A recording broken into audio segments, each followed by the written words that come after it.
without further ado, tonight's speaker, retired electrical engineer, born and raised and still occupying Prescott, Arizona, is the definitive authority on his relatives, the famous Wetherills of Kayenta and Monument Valley. He's taken his studies all across remote areas of the Navajo Nation and written numerous books and essays, most frequently featured in the online journal, the Canyon Country Zephyr. His storytelling abilities are beyond superb. Please give a huge round of applause for Harvey Leake.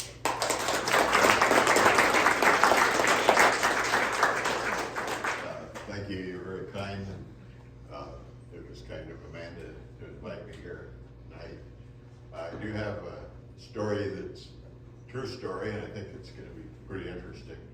It's about Theodore Roosevelt coming right out into your neck of the woods in 1913 and visiting Rainbow Natural Bridge. And there's a lot to the story, so let's get into it.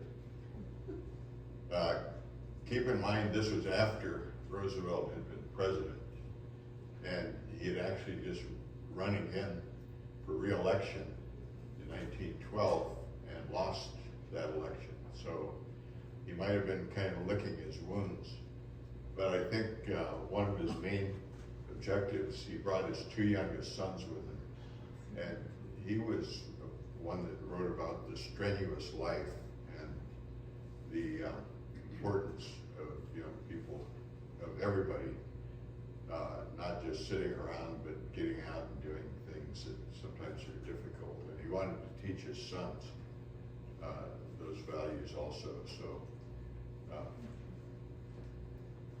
he wrote an article about going to Rainbow Bridge. He called it Across the Navajo Desert. It was leading up to the Rainbow Bridge trip and then going to the bridge. And we'll get into the details of that in this Outlook magazine. My connection with the story is his guide on the Rainbow Bridge portion of the trip was my great-grandfather, John Wetherill. And I've done a lot of research on him, and we're fortunate to have all these great photos that I'll be showing you a few of.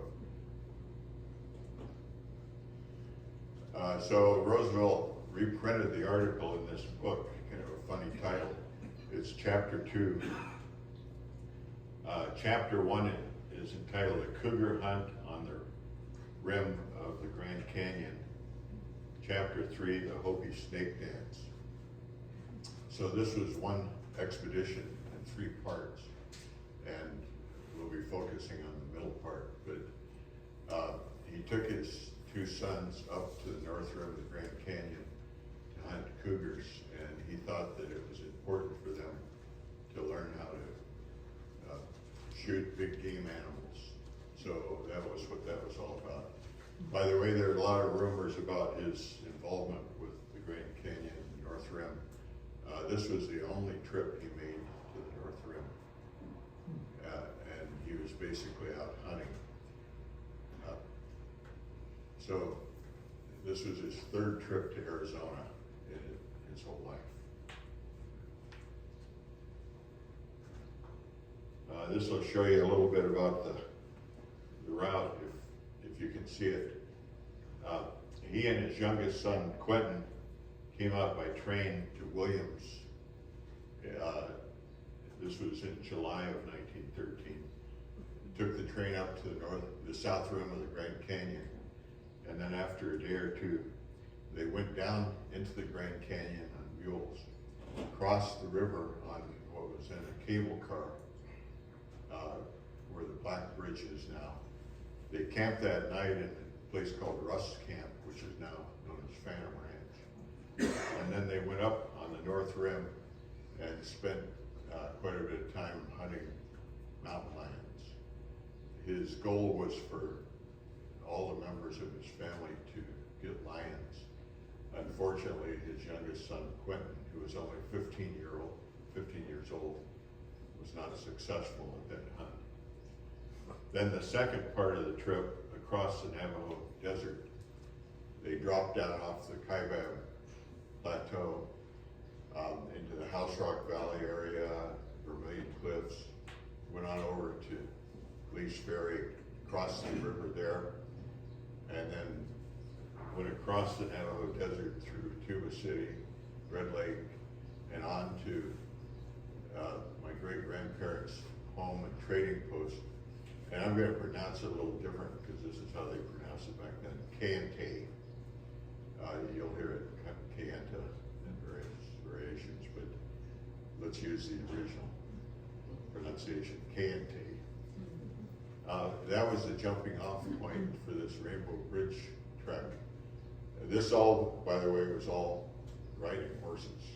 It's a very long horseback journey.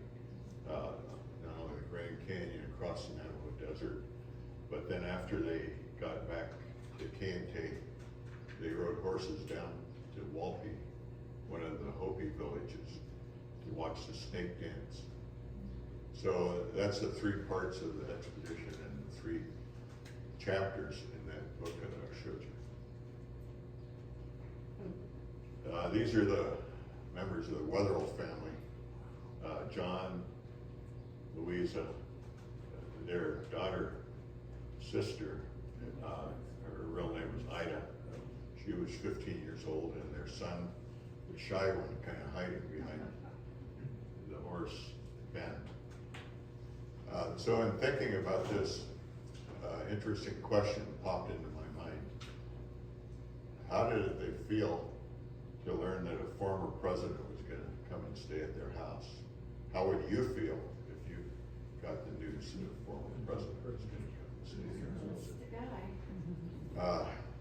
I think it'd be real mixed emotions, probably excitement, a feeling of honor, but real worry about how this is going to work out. Would he really enjoy being there, considering he's lived in the White House and stayed with royalty and palaces? How could you possibly give him an environment that he'd be comfortable in? And what kind of person is he? Would he, especially for the kids, would he even talk to them or acknowledge them?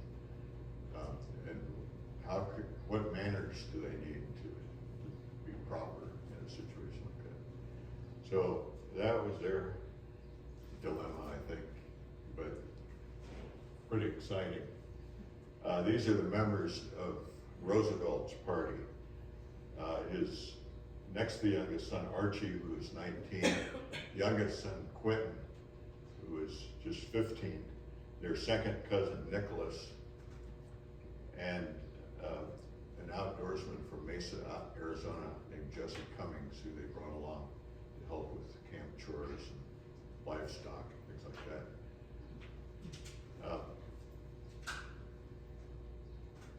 Both Archie and Nicholas were already kind of outdoorsmen. They had gone to a school in Mesa, Arizona, the Evans School, that taught them a lot of backcountry skills. And Nicholas actually came up to the North Rim prior to this trip to set up the logistics. So he did an amazing job and went through all kinds of hardships. So those 2 boys didn't need a lot of training, sleeping on the ground and all that. Of course, Theodore didn't care about the rigors of outdoor life. He enjoyed them. But he really wanted to teach young Quentin these skills. And Quentin had never been to the West before. He never did any of this stuff. So that was a big objective, and we'll see if that was successful. But the other question I thought about regarding them, seeing the canyon country for the first time and going through it, how would you feel? I guess some people know how that is. And some of those, us who grew up in this country, haven't had that experience. But it was probably a little bit terrifying at times. You can imagine going down the Grand Canyon on the back of a mule looking. It seemed like straight down and going through canyons. Sleeping on the ground, different weather conditions, and just the topography and the landscape, the rugged outdoors. What does it look like? The beauty of it. So it could be hadn't seen it. So this word sublimity came to mind. And not only the Roosevelt party, but the Wetherills, I think, experienced this. And a philosopher defined it as a mixture of fear and excitement, terror and awe. It's that spine-tingling feeling you get when you stand at the edge of a cliff. It's a feeling of transport and transcendence as you forget about your surroundings and are caught up in the moment. And it was very clear that Theodore Roosevelt felt this when he dropped off the Canyon Plateau and saw the stark desert. You can see some of the things he wrote about it. Grim desolation of the desert, landscape of incredible wildness, of tremendous and desolate majesty. We don't think of it that way ourselves, but that's how he felt. But look at that lower part.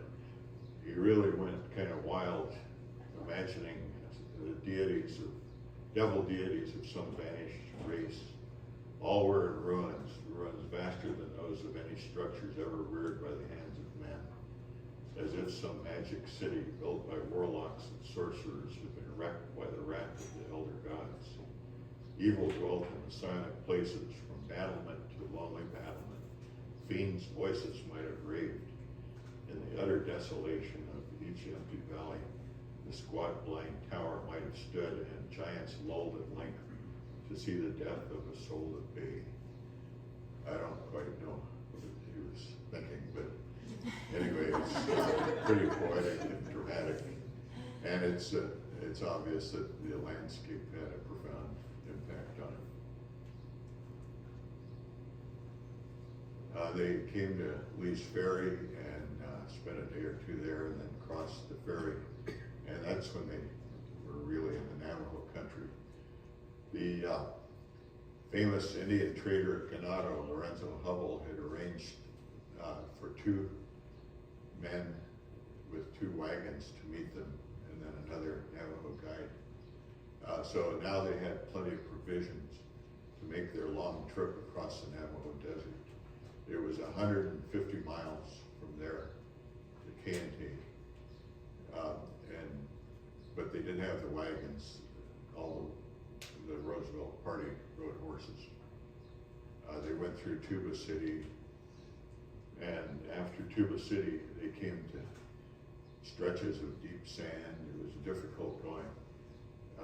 Nicholas, by the way, was a very important part of the group. He kept a detailed journal and took many really outstanding photographs. But he talked about the sand that they struggled through until they got to Red Lake. I really like this picture.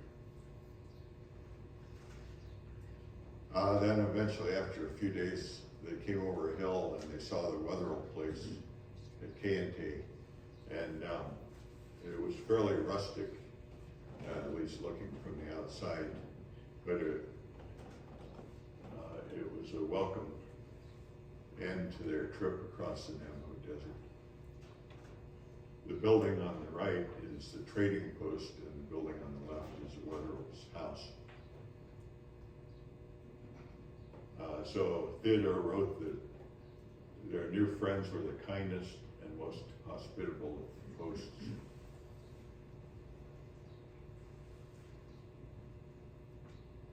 And going inside, they were stunned to see the beauty. It was like being in a museum.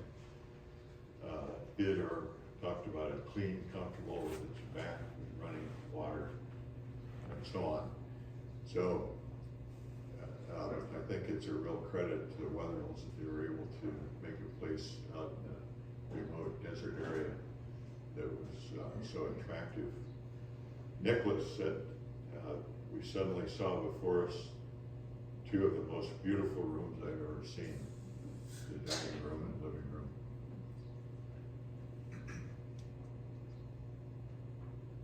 But they didn't stay long. They needed to head out to Rainbow Bridge.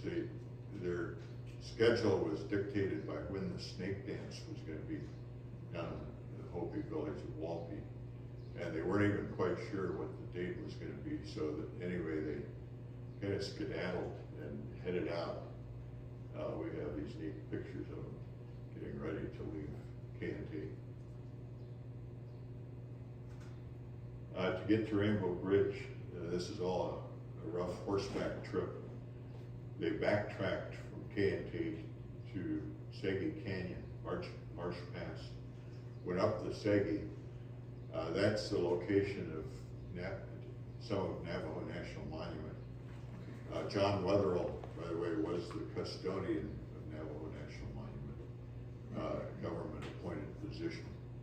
And the two big cliff dwellings off of Segi Canyon, Batatakan and Keat Seal. So Wetherill took the Roosevelts to Batatakan, and Theodore wrote about it. I think that was probably the first time they'd seen something like that before. But he asked Theodore if he would want to go to Keat Seal, the even larger cliff dwelling, and he said he didn't go there. He said he was not interested in the past, that the future was what he was trying to keep in touch with. So it tells you a little bit about Theodore's personality, even though his days as president were over by then. Going on up Segi Canyon, they came to a side branch called Bubbling Springs Valley, and that's where they camped the first night. The colonel said it would be hard to imagine a wilder or more beautiful spot. If in the old world the valley would surely be celebrated in song and story, here it is one among many others, all equally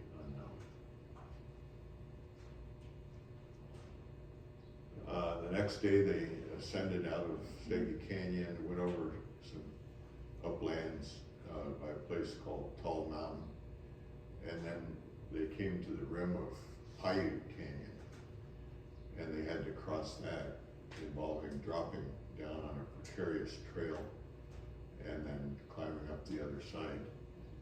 Nicholas wrote about that, how steep it was. He said it made the South Canyon, basically the Grand Canyon South and North trails, look like they were asphalt compared to that rocky trail. And you can see it involves quite a bit of vertical distance. And then the second camp was not far from the foot of Navajo Mountain. And this is one of the camp scenes. You can see the colonel there. One of the fun things about having these old photos is we can take them out and find these places sometimes. Actually, we've done pretty good at doing that. And the key to this one is this view of a mesa in the background. So looking on Google Earth for a mesa like that that has vegetation on top, there really aren't many of them. Most of them are pretty bare. And I concluded that the most likely spot was a place called Segaslin Mesa. It's right on the current road that goes north on the east side of Navajo Mountain. Here's the top of the mountain here. And so this road goes right by this mesa. So going out there a few times and trying to line up the scenery in the background of the mesa to match the photo,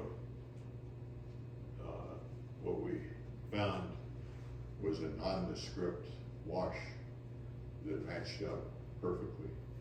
Why would they want to camp in a place like that rather than some more scenic spot? But anyway, we went out there, and sure enough, we found that exact spot, and it was pretty fun to stand in the same place that they were. But being there, we were able to see why they went there. There's a big water, and water was pretty scarce in that country, so it was a good campsite after all. This is a camp scene, and Roosevelt talked about Wetherill bringing along two Indians, a Navajo and a Ute, Actually, it was a Navajo and a Paiute. The Navajo's man's name, the young man, was Glad Hand, and this is, let's see, this is him here. And the Paiute man was Noshjabagay, the one on the far right, who would, and his name in English would be Son of Owl. Noshjabagay was Navajo translation of that. And of course he had a Paiute words for Son of Owl. So he was a very notable young man. He guided the 1909 expedition that brought Rainbow Bridge to the public attention. He was the guy that took them into Rainbow Bridge, so he was a significant person.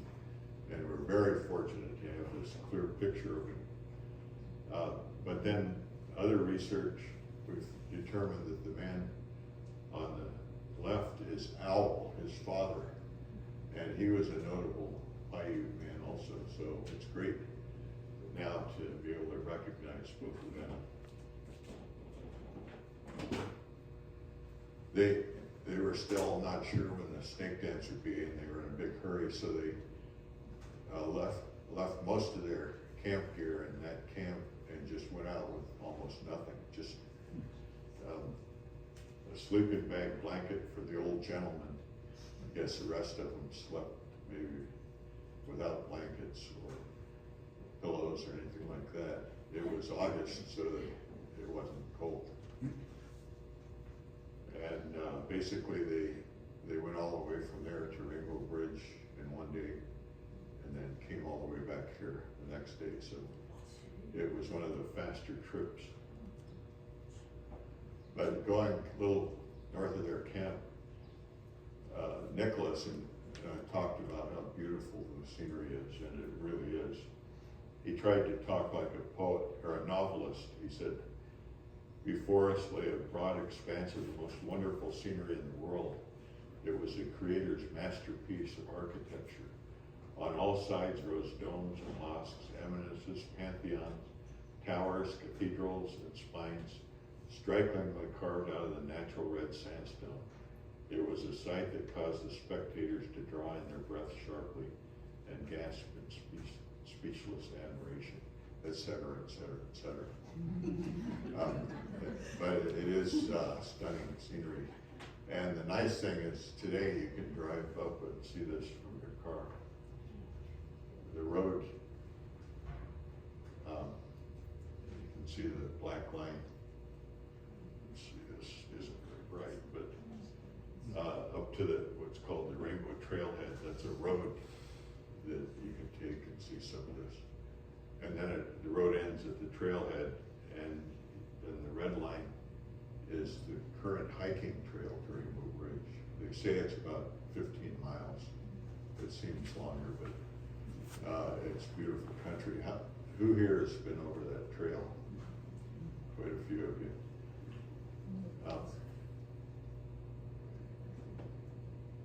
So how many times have you been over, Harvey? probably 50.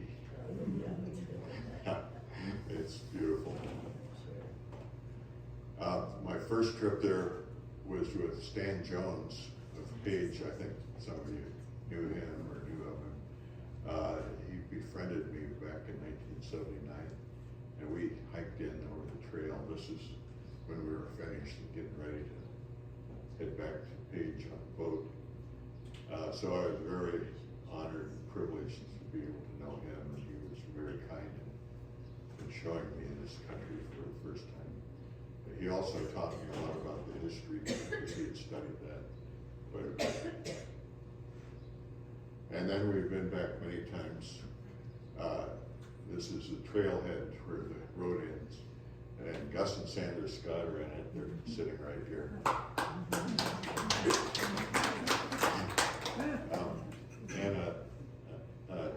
Todd and Terry were leaders in the Zane Gray's West Society. So another 1913 visitor to Rainbow Bridge was the writer Zane Grey.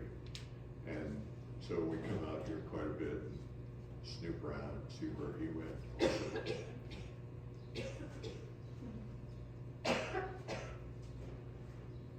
So taking these photos with us from the Roosevelt expedition, it's really a lot of fun. It's hard to see, but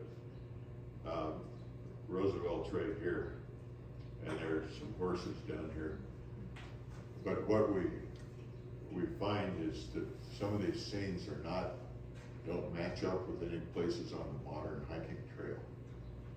And actually, Stan Jones had told me when I first met him that the original trail deviated significantly from the modern trail. This is what we do to line things up.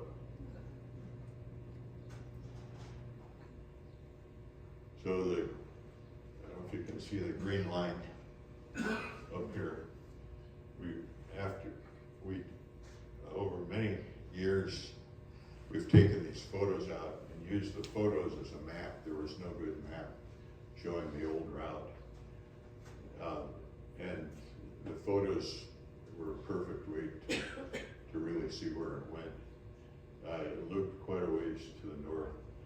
The shortcut we learned was put in 1933 by the CCC when they blasted a new route into what's called Baldrock Canyon. But we were very interested in going over the old route, matching up more of the photos.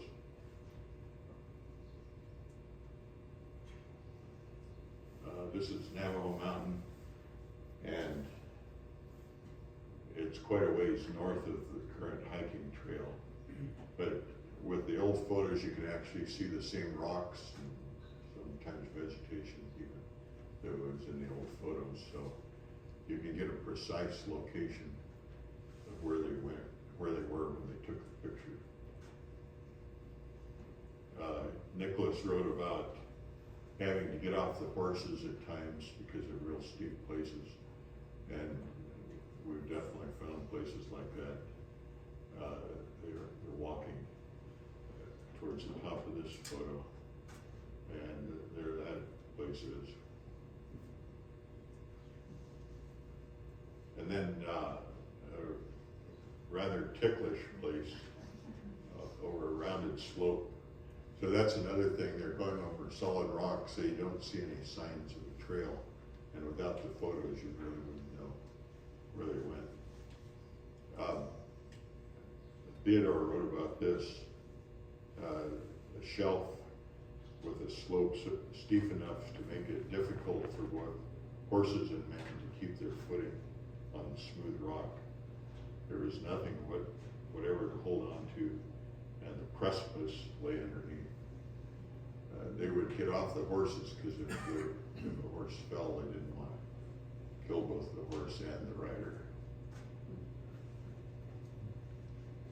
And this is Sandra Scott in that same spot. This is the narrow shelf that he was talking about. And it is a little precarious. Then turning the other way, looking ahead, Nicholas wrote about whaleback dunes. And this is, I think, a very stunning place on the trail. Solid rock, but it looks like a whaleback dune.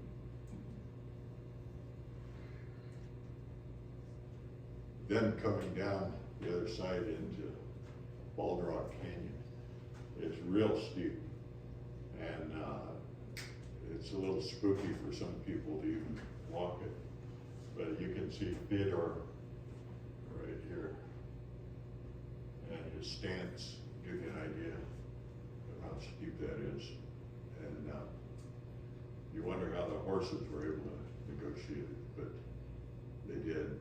And it's very scenic and pretty to go there.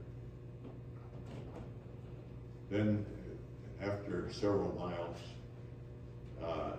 they came to the head of Bridge Canyon, and Nicholas wrote about this too. The photo is of them going back home, but he was talking about when they first came to the slot that drops down into Bridge Canyon. And there again, that really got their attention. It was pretty precarious. Slipping and sliding and brought rocks down upon my heels. But then down in Bridge Canyon, Nicholas in particular thought it was a very beautiful spot. He says Canyon de Chelly is wiped off the map by it, as well as all other canyons I've heard of. Just the beauty of it, which black and white doesn't do it justice. It is a very beautiful canyon. About 4 miles from the top of that down to the bridge. And then they came around the corner and beheld the bridge. Of course, that was the climax of the trip. Exciting for all of them. Theodore said it's surely one of the wonders of the world. And Nicholas said, I don't believe there's a more wonderful sight anywhere on the globe than this bridge. So they all thought it was worth going to, despite the hardships. It was a national monument already by then, but it was so remote that very few people had been to it. John Wetherill, my great-grandfather, kind of took it on himself to be the custodian of that and watch over it. He kept a list of visitors. And then here, they're going back over that narrow shelf on the way out. These two photos, it looked like they're taken at the same time. You can see Theodore back here, and he's there.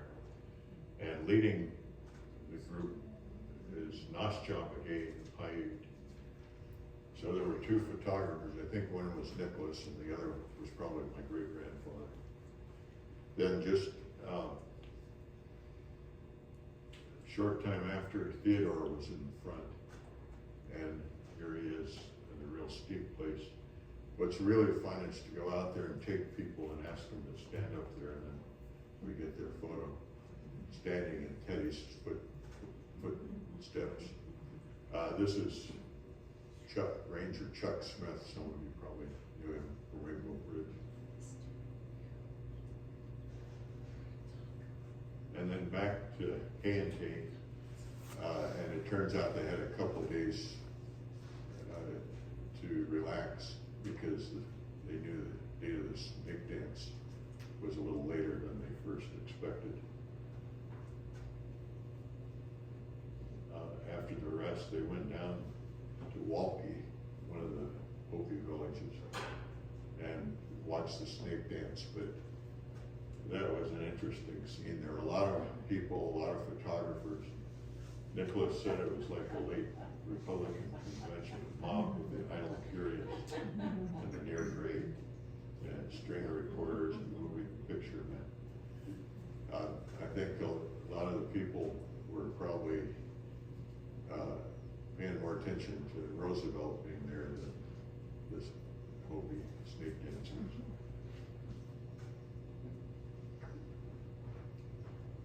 From there, they took a car to Ganado and Gallup, and then got on the train and went back to New York. So how did it work out for these people, the Wetherills and the Roosevelts, kind of different backgrounds and trying to get together and communicate with each other, get to know each other, like each other, and maybe any misgivings they had at first about whether the things would mesh properly. Roosevelt wrote this letter to John Wetherill and talked about how much he enjoyed his stay on the Navajo reservation. So he was very pleased with the whole thing. He said he's going to send John a copy of his African game trails. And we happen to still have that book. Inscribed by Roosevelt to John Wetherill, so it's great to have that connection with the past. Did he just sign his name, or did he write falling apart, but here's what it says. To John Wetherill with the best wishes of Theodore Roosevelt. And how did you acquire that? It was passed down through the family. By the way, this is my cousin Wilma, local resident here, and she could give a talk probably more interesting than me, but so when the Wetherills, John and Louisa Wetherill, passed away, their books were stored in Prescott, and they were willed to the boys of the family, which I'm not part of that line. But the boy's mother took what she wanted and left the others. So my aunt and mother got the other books that weren't taken. She would have taken this book if she'd seen it, but somehow she missed it. As far as Louisa, my great-grandmother, she had an opportunity to teach Theodore some things about Indians that unfortunately he didn't know about when he was president, and he no longer had much power to do anything about it, but she educated him in that these weren't just savages and primitive people, but they were very special people, intelligent, artistic. One of the things she did was get with this man named Yellow Singer, and they agreed that their partner, who was very artistic, could reproduce some sand painting designs with the intent that as this knowledge was getting lost and these designs were falling by the wayside, none of the young people were learning how to do them. At least they would be recorded on paper or on board for future generations to know what those designs were. These are ceremonial designs that were used in healing ceremonies, made of colored sand, and you can see how stunning they are and how artistic. So Theodore talked about some astonishingly interesting reproductions of the Navajo sand drawings.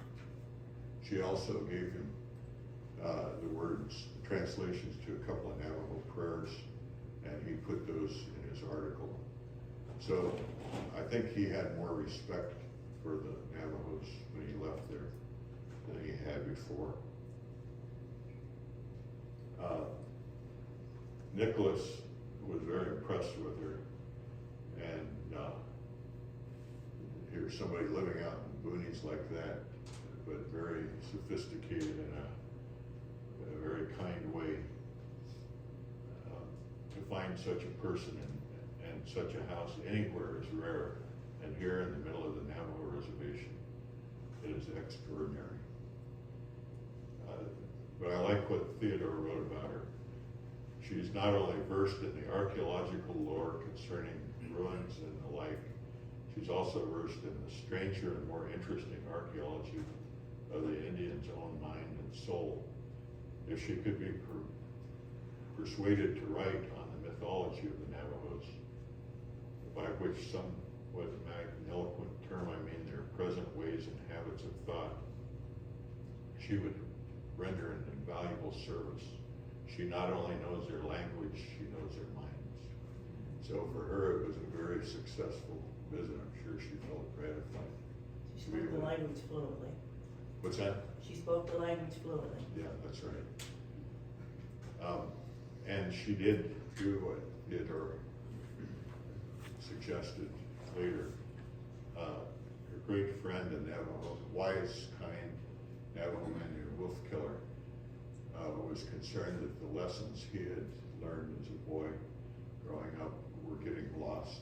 So she and him, he sat down, she translated his stories and to preserve them for posterity, and they ended up in this book called Wolf Killer, which is a very remarkable story.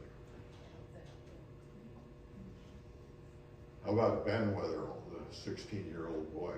How did this work out for him? Well, he got invited to go to Rainbow Bridge with the president and his sons. I think to be a companion to young 15-year-old Quentin, and also a mentor to him. Ben, by that time, was an amazing outdoorsman. He could speak Navajo fluently, and he knew all the skills of camping and horseback riding and everything else that went along with frontier living. So he got to go on that trip, and he and Quentin became really good friends. Since Quentin hadn't gotten a mountain lion when they were at the North Rim, Ben and Quentin concocted a plan to go on an all-boys bear hunting trip the next summer, and they did that. And it's surprising that Quentin's parents let him come out on his own and go on this trip. They didn't find any bears, but they planned to come back again in 1915. And Quentin's parents said, no, you've been out there long enough, and you need to go into military training now. So nothing else ever happened. But apparently the two boys really got along and admired each other a lot. Didn't Ben get kicked by a horse or something? Yeah, Ben actually had a glass eye. He lost an eye. That was when he was real young. Yeah. How about sister, Ida Wetherill, who they called sister? She was my grandmother, and she was 15 years old when the Roosevelt party came through. And I can imagine was pretty nervous about how that was going to work out. But of all the Wetherills, she was the only one who had the gumption to ask the president to pose for her. And she took these two pictures of him. So I think she got confident very quickly. She wrote this book. Whoops. Uh-oh. We'll see if we can recover this.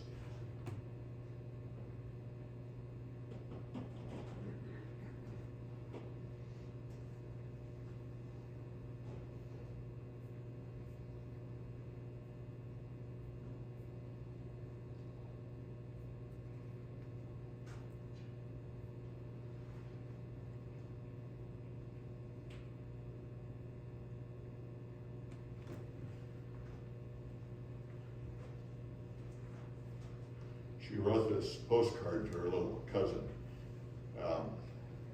I'm now sending you a picture of a man that was here and went to the Natural Bridge with Papa yesterday. TR, big letters. He is just like any other man. So he was very kind, and apparently communicated with kids as well as he did with adults. How about the Roosevelt outfit? How did they feel about the trip? Nicholas said, in regard to the outfit, it was a scrap outfit, all right, but they all got along, they all shared in the chores, and it was very cordial get together. From the very start, we had a bully time. No one complained, no one got cranky, no one got sick, and we all had a royal time. So they were happy with the whole trip. How about the Colonel, Theodore? Nicholas talked about how much riding they did, usually 8 hours or more a day. And of the 33 days we've been gone, we've been in camp a total of 7. Considering the assumed old age of the DOG, that is going some, and as I have wisely surmised, it is we who have almost died, and he who grows younger every day. It was quite amazing. Any thoughts on what DOG stands for? What's that? Dear old guy. Dear old guy. I think you're close. The last word. Dear old gentleman? Yeah, that's it. I'm pretty sure. The dear old gentleman. So they obviously respected him, and he was very amazing in demonstrating the strenuous life and the advantage of that to his 2 youngest sons. How old was he at this point?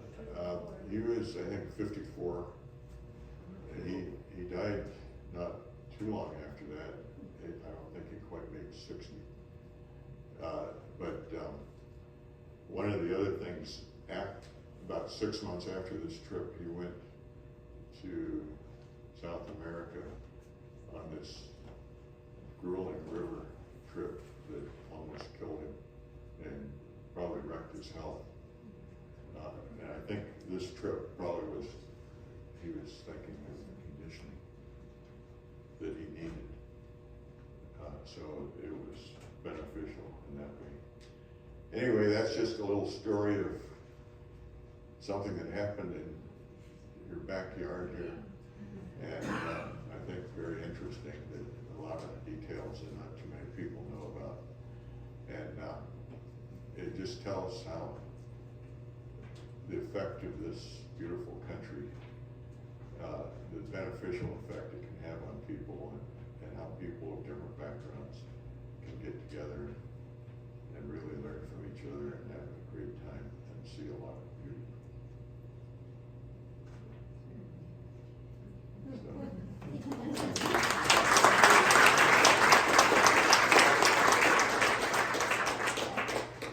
Should we see if there are any questions? Or, yeah? You know, that day that they spent the long day getting to the bridge, and they spent one night at the bridge, and they came back to that camp, how many miles do you think they went in that? It's gotta be 25 miles over some road country. I think they had John Wetherill's horses who were pretty adept at going through that country. Some horses wouldn't do too well. But yeah, that must have been a grueling trip. Yeah. Did you get to know John's brothers, Al or Richard at all? No, the whole family was gone by the time I came along. Actually, Al died when I was just a little boy, but we never got together with him. I wish I had. I had plenty of questions for him. I knew my grandparents, John and Louisa. You know, I knew them. I knew they were my grandparents. For some reason, I never met any of the uncles. Yeah, Wilma's one of the few people that remember Spent many John times and there. Louisa Wetherill. My mother's another one. She's 98. And she's in pretty good health too. Yes, sir. You said they had passed by the trading post over, I assume Totalier, Red Lake Totalier? Yeah. Is that old trading post that's still there? That's the same building. Yeah, that's been there since the 1890s. Something to say. Yeah. Not totally. It's Red Lake or Cal Springs. yeah. It's not Totalina's in New Mexico. It's Red Lake and Cal Springs. Yeah. Yes, sir.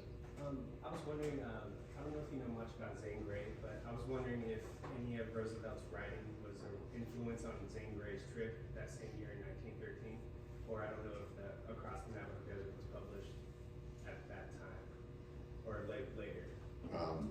So Zane Grey went to Rainbow Bridge first in 1913 in the spring.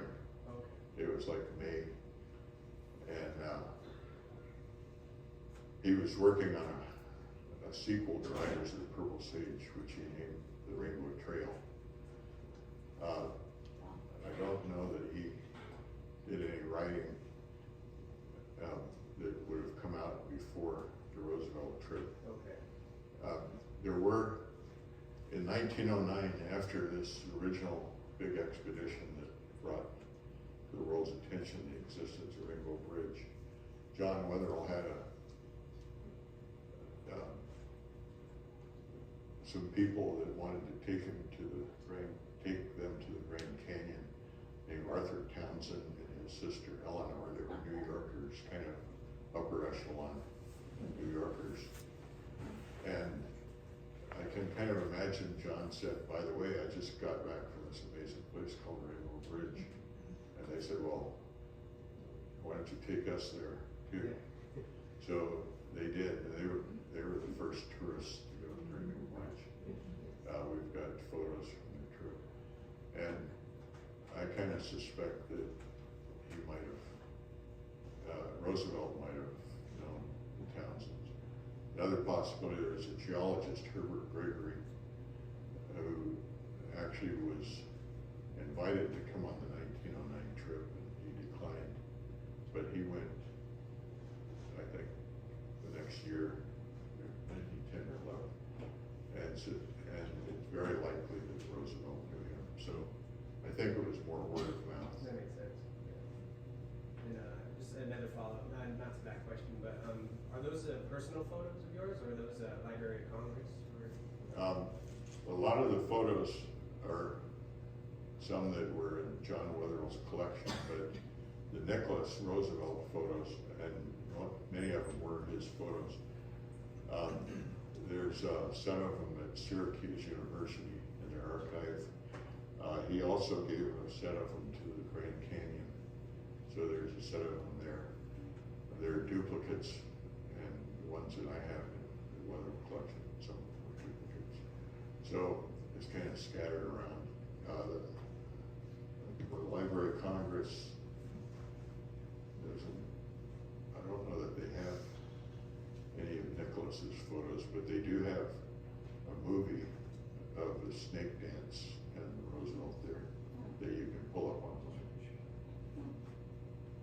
Thank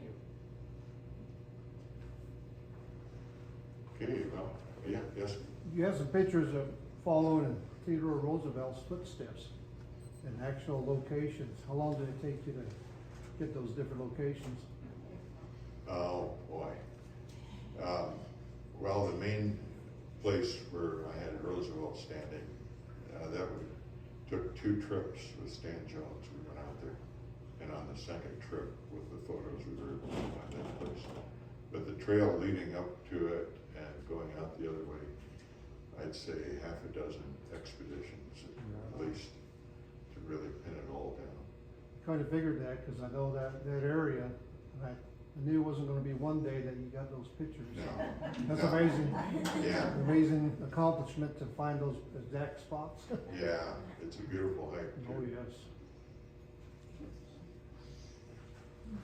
All right, thank you. Well, thank you, everyone. If you have any further questions, we'll be holding Harvey hostage for at least a few more minutes. Thank you again for everyone coming out. Next month's lecture is going to be on June 19th. It is a holiday, Juneteenth. We'll be hosting over at the Powell Museum and trying that venue out. Mark Coles-Ritchie will be coming to speak about wildflowers of Grand Staircase and Glen Canyon. So please join us on June 19th for the next installment of the Glen Canyon Lecture Series. And one more big round of applause for our guest.